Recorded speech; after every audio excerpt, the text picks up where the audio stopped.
किसी गांव में एक बूढ़ा व्यक्ति अपने बेटे और बहू के साथ रहता था। परिवार सुखी संपन्न था। किसी तरह की कोई परेशानी नहीं थी। बूढ़ा बाप, जो किसी समय अच्छा खासा नौजवान था, आज बुढ़ापे से हार गया था। चलते समय लड़खड़ाता था।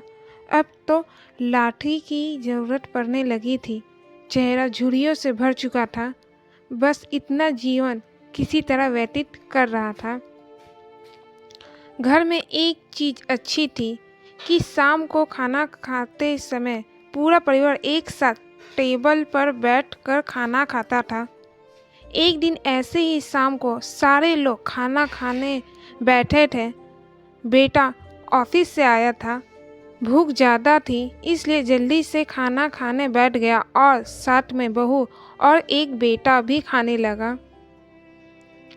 बूढ़े हाथ जैसे ही थाली उठाने को हुए, थाली हाथ से छिटक गई और थोड़ी दाल टेबल पे गिर गई। बहू बेटे ने घृणा दृष्टि से पिता की ओर देखा और फिर से अपना खाना खाने में लग गए।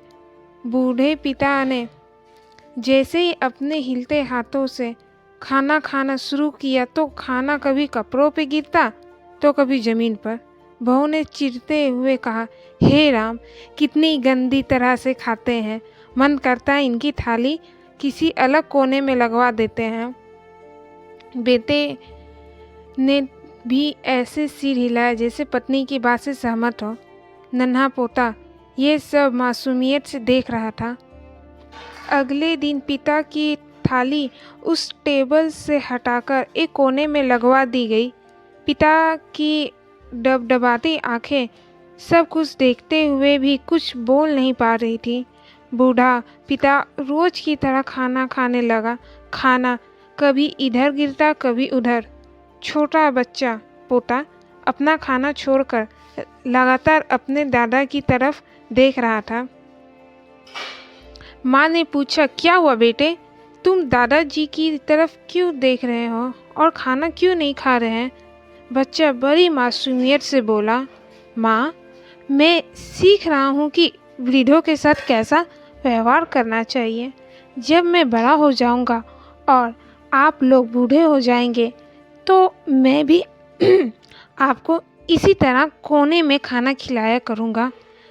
बच्चे की मुंह से ऐसा सुनते ही बेटे और बहू दोनों काँप उठे।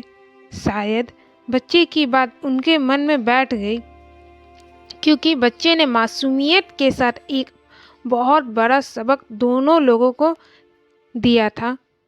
बेटे ने जल्दी से आगे बढ़कर पिता को उठाकर और वापस टेबल पे खाने के लिए बिठाया और बहू भी भागकर पानी का गिलास लेकर आई कि पिताजी को कोई तकलीफ ना हो।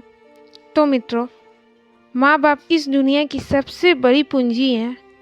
आप समाज में कितनी भी इज्जत कमा लें या कितनी भी धन इकट्ठा कर लें, लेकिन माँ बाप से बड़ा धन इस दुनिया में कोई नहीं है। यही इस कहानी की शिक्षा है।